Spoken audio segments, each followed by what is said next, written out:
Hola, mi nombre es Claudia Ramírez, tengo 32 años y trabajé durante 4 años como encargada del área de limpieza nocturna en un Walmart ubicado en la zona norte de la Ciudad de México. Mi turno era de las 11 de la noche a las 6 de la mañana, cuando la tienda ya estaba cerrada al público. Lo que voy a contarles ocurrió en esa sucursal, una que, según varios compañeros, fue construida sobre un terreno que antes pertenecía a un pequeño hospital privado clausurado a finales de los 80. Nunca creí en esas cosas.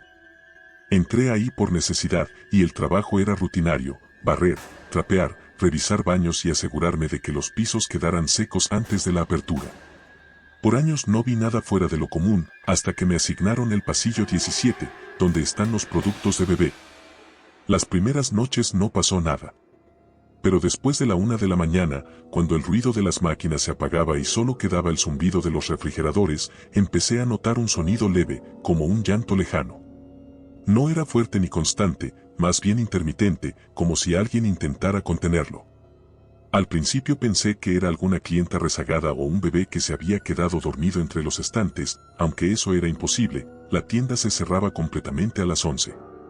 Revisé cámaras, baños, pasillos. Nada. Los guardias comenzaron a bromear con eso, diciendo que el niño del 17 se había vuelto parte del equipo. Yo sonreía para no parecer paranoica, pero cada noche el llanto regresaba y cada vez sonaba más cerca. Una madrugada, mientras trapeaba frente al área de pañales, vi algo por el rabillo del ojo, una carreola. Estaba quieta, junto a la sección de cunas. Pensé que la habían dejado ahí, pero cuando me acerqué, vi que no era un modelo nuevo. Era vieja, de metal, con ruedas oxidadas y tela color beige amarillento, como las que se usaban hace décadas. No pertenecía al inventario. El aire alrededor era más frío que en el resto de la tienda. Empujé la carreola un poco para moverla fuera del pasillo, y el sonido de las ruedas rechinó de una forma que me erizó la piel. La empujé otra vez, y se detuvo sola. Llamé al guardia para que la revisara conmigo, pero cuando regresamos, ya no estaba. Después de eso, comencé a soñar con el pasillo 17. En mis sueños, todo estaba iluminado igual que de noche, con las luces blancas y el piso brillando recién trapeado. Pero al fondo, donde están los estantes de fórmula, había una sombra baja, como la de un niño gateando. Cada vez que intentaba acercarme, el reflejo en el piso mostraba dos siluetas, la mía y otra detrás de mí, de un adulto inclinado observando. Una noche de sábado, mientras terminaba el último tramo, escuché pasos pequeños detrás de mí. No eran botas ni zapatos de trabajo, eran pasos descalzos. Me giré rápido, pero el pasillo estaba vacío. El sonido se repitió, más cerca, justo detrás del exhibidor de pañales. Me acerqué con el trapeador en la mano, conteniendo la respiración. Y entonces, desde el otro lado del estante, alguien susurró mi nombre. No fue una voz reconocible. Era un suspiro largo, casi sin aire: Claudia. Solté el trapeador y corrí hasta el área de cajas. Los dos vigilantes me vieron pálida y sin aliento.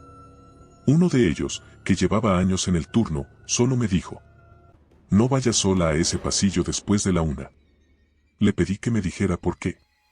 Me contó que, tiempo atrás, una clienta entró a la tienda con su bebé y lo dejó dormido en una carreola mientras hacía compras. Al parecer, el pequeño se asfixió con la cobija. La mujer sufrió un colapso nervioso y, según la versión del guardia, se quitó la vida en el baño antes de que llegara la ambulancia. Todo eso ocurrió antes de que el turno nocturno existiera, y la historia nunca se hizo pública. No le creí del todo, pero algo en su mirada me hizo entender que él no estaba mintiendo. Durante las siguientes semanas intenté evitar ese pasillo, pero el trabajo no me lo permitía. A veces, cuando pasaba cerca, las cámaras de seguridad giraban solas, apuntando hacia el fondo del 17. Otras veces, los sensores de movimiento activaban los altavoces del área infantil, reproduciendo melodías de cuna aunque no hubiera nadie. Una madrugada, cansada del miedo, decidí enfrentar lo que fuera que estaba ahí. Fui directo al pasillo, con las luces aún encendidas y el corazón en la garganta. Si alguien está aquí, que se manifieste, dije, más para mí que para el vacío. Al principio no pasó nada. Luego escuché un ruido metálico, una carreola rodando lentamente desde el fondo, avanzando sola hasta detenerse frente a mí. El llanto volvió, tan claro como si viniera de dentro. Me incliné con cautela. Dentro, envuelta en una manta sucia, había una muñeca vieja, con la cara manchada y los ojos abiertos. Pero lo peor fue que su pecho subía y bajaba, respiraba. Retrocedí y la linterna cayó al suelo. La luz osciló, proyectando mi sombra deformada en la pared. Por un segundo, vi otra figura de pie detrás de mí, alta, quieta, con el rostro inclinado hacia la carreola. Grité, y cuando los guardias llegaron, la carreola ya no estaba. Revisamos cámaras, pero el pasillo aparecía completamente vacío durante esos minutos. Solo una interferencia gris, como si la grabación hubiera sido borrada. Pedí mi cambio de área esa misma noche. No volví a limpiar el pasillo 17. Tiempo después, en una reunión del personal, uno de los guardias nuevos mencionó algo extraño. Cada madrugada, alrededor de la 1:15, el sistema de aire acondicionado del área de bebés se activa sin razón, aunque esté apagado. Y a veces, cuando revisan las cámaras, aparece por un instante una carreola vieja detenida frente a los estantes. Dicen que los sensores captan movimiento, pero cuando van a verificar, el pasillo está vacío. Solo queda en el aire un olor suave a talco y leche agria. No sé si lo que vi fue un espíritu, una repetición del pasado o algo que el edificio retuvo sin querer. Pero desde entonces, cada vez que paso frente a un Walmart y escucho el llanto de un niño entre los pasillos, no puedo evitar recordar aquella noche. Y aunque mi trabajo terminó hace tiempo, todavía sueño con el mismo pasillo, la misma luz blanca, y esa carreola moviéndose sola, buscando algo que perdió para siempre. Hola, mi nombre es Diego, tengo 28 años y trabajé en el área de electrónica y mantenimiento en un Walmart de la Ciudad de México, la misma sucursal donde, según los rumores, se aparece una mujer en los pasillos de la madrugada. Yo no creía en nada de eso. Entré por necesidad y mi turno era mixto, pero por un tiempo me asignaron las noches porque había problemas con las cámaras de seguridad. Nunca olvidaré lo que vi en los vestidores del personal, justo detrás del área de ropa. Las noches en la tienda tienen un silencio distinto, casi artificial. El zumbido de las luces fluorescentes, los refrigeradores de la zona de alimentos, los carros de limpieza que chirrían de vez en cuando, y nada más. A esas horas, el Walmart parece otro mundo, sin tiempo ni gente. Mi tarea era revisar los monitores y reparar las cámaras del sistema interno. Esa semana, varias del área de vestidores habían fallado al mismo tiempo, mostrando interferencia y sombras que los técnicos no podían explicar. Creí que era un problema eléctrico. Subí al cuarto de control a las 11:30. Desde ahí, se ve toda la tienda en pantallas pequeñas. Casi todas mostraban los pasillos vacíos. Excepto una, la cámara del vestidor femenino marcaba movimiento. En la imagen se veía una silueta dentro, frente al espejo, con el cabello largo y negro, vestida de azul. Pensé que alguna empleada se había quedado probándose uniforme. Pero cuando revisé la lista de asistencia, no había ninguna mujer de turno esa noche. Tomé mi linterna y bajé a comprobar. El vestidor estaba vacío. Las cortinas corridas, el piso limpio y el espejo cubierto con una película de polvo que dejaba ver huellas de dedos. En la esquina, una de las bancas de metal estaba volteada. No había nada más. Regresé al control y retrocedí la grabación. En la cámara se veía cómo la figura aparecía frente al espejo y, después de unos segundos, desaparecía sin moverse, como si se disolviera. Esa noche revisé las conexiones, cambié cables, y al irme del vestidor escuché algo que me detuvo en seco, un golpe seco dentro del cubículo más cercano. Abrí la cortina con cuidado. Nada. Solo un olor raro, entre perfume barato y humedad.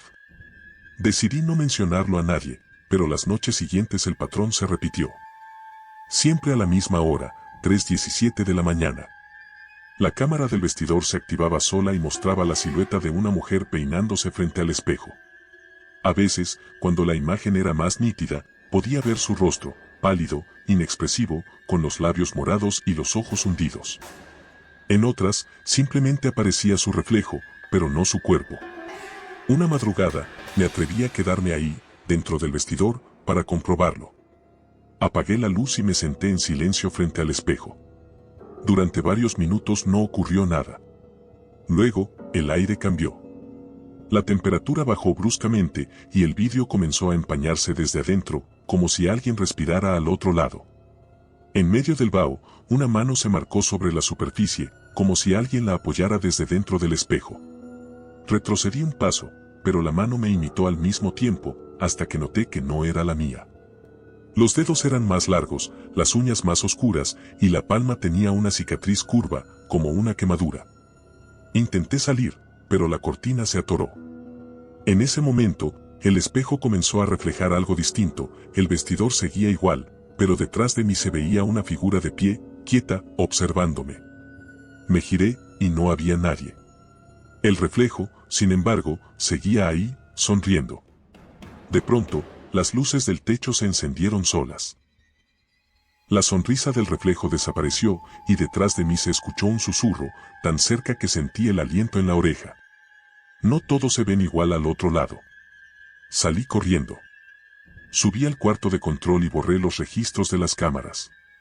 No quería que nadie viera eso. Pero cuando revisé las grabaciones, me di cuenta de algo más extraño. Mientras yo estaba en el vestidor, el sistema había grabado una segunda silueta entrando después de mí. Una mujer con cabello largo, pero su rostro estaba distorsionado, como si la cámara no pudiera enfocar. Después de esa noche, las cámaras del vestidor se descompusieron por completo. Nadie volvió a repararlas. La gerencia decidió clausurar el área con cinta amarilla, alegando remodelación, aunque nunca entró ningún trabajador. Con el tiempo, supe por una compañera que en ese mismo espacio, años antes, una empleada de limpieza se había quitado la vida. Dicen que la encontraron dentro del vestidor, frente al espejo, con una botella de cloro en la mano. Algunos aseguran que dejó una nota, pero el gerente de entonces la desapareció para no dañar la imagen de la empresa. Desde entonces, varios trabajadores han escuchado su nombre cuando pasan cerca, Leticia. Y aunque nadie la ha visto directamente, muchos dicen que a veces, cuando el personal de limpieza enciende las luces del vestidor, el espejo ya está empañado, y una huella de mano se forma lentamente sobre el cristal, como si alguien saludara desde el otro lado. Yo renuncié al poco tiempo. No por miedo, sino porque entendí algo que no supe explicar. A veces los lugares guardan energía, sí, pero lo que habita en esa sucursal no es solo memoria. Es algo que usa los reflejos para existir, algo que observa desde el cristal y repite nuestros movimientos solo para confundirnos. No volví a trabajar de noche, y desde entonces evito mirarme mucho tiempo en los espejos. A veces, cuando estoy en casa y me lavo la cara, me parece ver, durante una fracción de segundo, que mi reflejo parpadea un instante después que yo. Quizá Leticia sigue ahí, atrapada entre su reflejo y el nuestro, esperando que alguien más se quede mirando demasiado tiempo.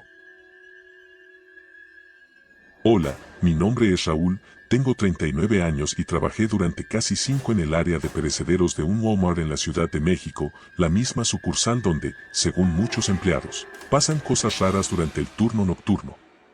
Yo era responsable de supervisar los refrigeradores, revisar la temperatura, organizar la cámara de carnes y el cuarto frío de lácteos. Nunca creí en fantasmas, pero desde que viví lo que voy a contarles, no puedo entrar a un cuarto de refrigeración sin sentir un peso en el pecho. Era una madrugada de martes. Habíamos terminado de surtir anaqueles y el resto del equipo ya se preparaba para salir. A mí me tocaba cerrar el cuarto frío, revisar el termómetro y asegurarme de que las compuertas quedaran selladas. Ese lugar siempre me causaba un tipo de incomodidad difícil de explicar. No era miedo, sino una sensación constante de que alguien más estaba ahí adentro. El cuarto era amplio, con muros metálicos y una temperatura que oscilaba entre los 2 y 4 grados. Las luces blancas del techo vibraban de forma tenue, haciendo que todo pareciera moverse aunque no lo hiciera. Desde el interior, se escuchaba el zumbido continuo de los motores y el golpe seco de los ventiladores girando. Entré con la linterna y el termómetro de mano. En el aire se podía ver el vapor que salía de mi respiración. Todo parecía normal hasta que vi una marca en el suelo, justo frente al área de carnes frías. Era una huella húmeda, como de una bota pesada. Pensé que alguno de los chicos había olvidado secar bien antes de salir. Pero al avanzar, noté que las huellas seguían hacia el fondo, más profundas, como si alguien acabara de pasar. Seguí el rastro hasta una esquina donde había cajas apiladas. Detrás de ellas, el pasillo terminaba en una puerta pequeña, usada años atrás para conectar con otra cámara que hoy estaba clausurada. La puerta seguía cerrada con un candado oxidado, pero el metal estaba caliente al tacto, como si alguien la hubiera sujetado hacía poco. En ese momento, las luces del techo parpadearon. Escuché un golpe metálico, algo cayendo. Me giré y vi que una de las bandejas de carne había caído al suelo. No había nadie más. Al agacharme para recogerla, sentí una corriente de aire detrás, una bocanada fría que me rozó el cuello. Me volví de inmediato, y fue entonces cuando la vi, una figura alta, con bata blanca, parada frente a la puerta sellada. Su rostro no era claro. La luz temblorosa hacía que pareciera moverse, pero lo que más me impresionó fueron sus manos. Eran largas, delgadas, y estaban completamente negras, como si estuvieran quemadas por el frío. No supe cuánto tiempo pasé mirándola, paralizado. Cuando di un paso hacia atrás, la figura también se movió, pero en dirección contraria, como si mi reflejo se despegara del cuerpo y caminara solo. Salí corriendo. La puerta principal del cuarto no abrió al primer intento, parecía trabada desde afuera. Golpeé varias veces hasta que un compañero, Víctor, escuchó los ruidos y me sacó. Yo estaba pálido, temblando. Él no entendía nada. Le conté lo que había visto y ambos volvimos juntos. El cuarto estaba igual que antes, limpio, ordenado, sin huellas en el suelo. Pero el candado de la puerta sellada ahora estaba abierto y colgando. Al día siguiente, lo reportamos al gerente. Revisaron cámaras, pero justo en ese lapso el sistema había fallado. Solo se veía una interferencia blanca que duró exactamente 3 minutos. El encargado de mantenimiento, un hombre mayor, me dijo en voz baja que en los 90, cuando el edificio aún era bodega, una empleada de refrigeración quedó atrapada en el cuarto durante la noche. La encontraron a la mañana siguiente, congelada, de pie contra la puerta, con las manos negras por el contacto con el metal. Desde entonces, decía, algunos empleados juraban escuchar golpes en las paredes cuando el sistema bajaba de 3 grados. Intenté convencerme de que era coincidencia. Pero una semana después, el mismo ruido volvió. Eran las 2 de la mañana y todos estaban en la planta principal. Yo me encontraba revisando inventario cuando escuché, muy claro, 3 golpes secos desde el interior del cuarto. Me acerqué despacio. Desde la rendija inferior se filtraba vapor, y dentro, las luces parpadeaban. Abrí la puerta y asomé la cabeza. El aire helado me golpeó los ojos, haciéndolos lagrimear. En la pared del fondo, con el vaho congelado, alguien había trazado una palabra. Ayuda. El hielo se formaba sobre las letras como si acabaran de escribirse. Toqué una de ellas y la escarcha se desprendió, dejando una gota líquida. A lo lejos, entre los anaqueles de carne, escuché un suspiro. No era el aire. Era un sonido humano, débil, que venía del fondo. Entré un par de pasos, sintiendo el frío morderme las manos. Vi movimiento detrás de una estantería, una sombra blanca que se inclinó hacia mí. Me quedé inmóvil, esperando ver de nuevo la figura. Pero esta vez apareció justo a mi lado, reflejada en la lámina de acero del refrigerador. Una mujer con bata de laboratorio, los ojos abiertos, las manos ennegrecidas, apoyadas contra el metal. Salí corriendo otra vez. Cerré la puerta y eché el seguro. Los golpes comenzaron desde adentro. 3, luego silencio. 3 más. Cuando volví con Víctor, no escuchamos nada. Al abrir, el cuarto estaba vacío. En la pared seguía escrita la palabra, pero ahora con letras más grandes, formadas con escarcha gruesa. Esa misma semana, la dirección decidió reemplazar el cuarto por uno nuevo. Mandaron a sellar la antigua cámara y la clausuraron con placas nuevas. Desde entonces, nadie volvió a entrar. Un mes después, durante el turno de noche, se fue la luz en todo el piso. Mientras esperábamos que el generador arrancara, las luces del nuevo cuarto frío se encendieron solas. Nadie las había conectado aún. Y durante unos segundos, todos los que estábamos ahí escuchamos lo mismo, 3 golpes secos, uno tras otro, retumbando desde el interior del metal. No regresé después de eso. Renuncié a la semana siguiente. Algunos de mis antiguos compañeros dicen que, incluso con el nuevo sistema, a veces el panel de temperatura muestra una lectura extra, un segundo sensor que marca 4 grados en un punto inexistente, justo donde estaba el cuarto anterior. No sé si lo que vi fue una sombra, una alucinación causada por el frío o un recuerdo atrapado en ese lugar. Pero cuando escucho el zumbido de un refrigerador o el chasquido del metal expandiéndose, siento que ella todavía está ahí adentro, golpeando la puerta con esas manos negras, esperando que alguien la deje salir. Hola, mi nombre es Patricia, tengo 45 años y trabajé durante casi 8 en el área de inventarios de un Walmart al norte de la Ciudad de México. Era la misma sucursal donde algunos decían escuchar ruidos en la madrugada, y donde más de uno afirmaba que algo se movía solo dentro del almacén. Yo tampoco creía en fantasmas. Hasta que una noche, mientras revisaba el inventario del sótano, entendí que ese lugar guardaba más que productos olvidados. Mi horario era el más pesado, de 11 de la noche a 6 de la mañana.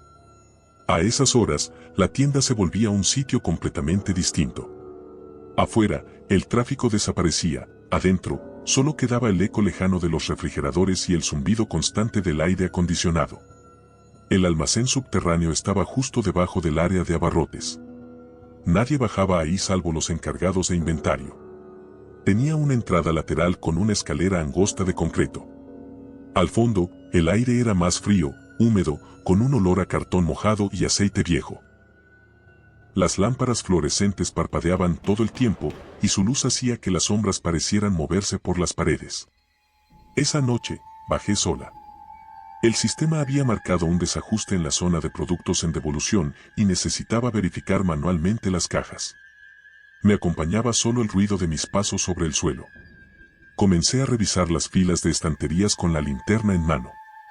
Todo estaba en orden, hasta que escuché un golpe leve, como si algo cayera en el pasillo contiguo.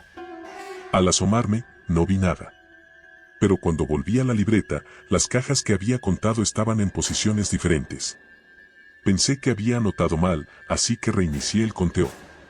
Al pasar la linterna por la pared, vi algo que me hizo detenerme. Había una huella de mano marcada en el polvo, una huella grande, más alta de lo que cualquiera podría alcanzar sin una escalera. El silencio se volvió pesado.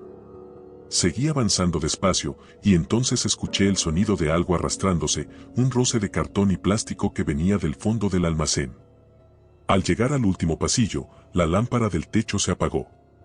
La luz de mi linterna titiló y, por un instante, alcancé a ver una sombra enorme cruzar de un estante a otro. No corría. Caminaba, con pasos lentos, arrastrando los pies. ¿Hay alguien ahí?, pregunté con la voz entrecortada. Nadie respondió. Pero un segundo después, un susurro grave resonó entre las cajas. No era una palabra clara, más bien un murmullo que parecía venir de todos lados. Me quedé quieta, escuchando. De pronto, el olor cambió. Un aroma metálico, como a hierro húmedo, llenó el aire. Y el frío aumentó de golpe, tanto que el aliento se volvió visible. Sentí que algo me observaba. La sensación era tan fuerte que giré la linterna hacia la pared, y ahí estaba, una figura alta, de casi 2 metros, apoyada contra las estanterías. No se movía. No tenía rostro, solo una superficie oscura, brillante, como si su piel fuera aceite. Mi cuerpo no reaccionó.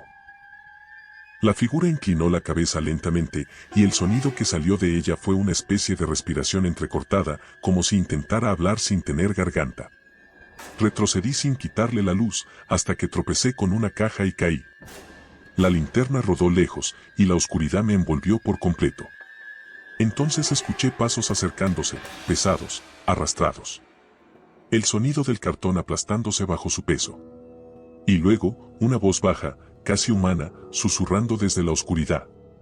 «No estás sola aquí». Grité y comencé a gatear hacia la escalera. Cuando la linterna se encendió de nuevo, la figura había desaparecido. Subí corriendo los escalones, cerré la puerta del almacén y me quedé arriba, temblando. Minutos después, uno de los guardias bajó conmigo. Revisamos todo, pero no había señales de nada. Sin embargo, algo llamó su atención. En la pared del fondo, a la altura del techo, había docenas de huellas de manos. No eran mías. Eran grandes, largas, como si las hubieran dejado desde adentro de la pared. El guardia, un hombre viejo, me dijo que ese sótano no siempre había sido parte del supermercado. Antes, cuando el terreno pertenecía al hospital que había en la zona, ese espacio era el depósito de cadáveres temporales durante los sismos del 85. Después, al construir el Walmart, decidieron no demoler esa parte y la usaron como bodega subterránea. Todo encajó, el frío inexplicable, el olor a metal, los sonidos bajo las cajas. A la siguiente semana pedí cambio de turno, pero antes de irme quise cerrar correctamente el inventario. Bajé una última vez, acompañada del guardia. El aire estaba más pesado que nunca, y una de las lámparas del fondo parpadeaba sin cesar. Cuando pasamos junto a las cajas de devolución, se escuchó un golpe fuerte dentro de una de ellas. El guardia la abrió.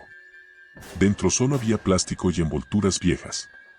Pero en el fondo, sobre el cartón, había una placa metálica con grabado borroso.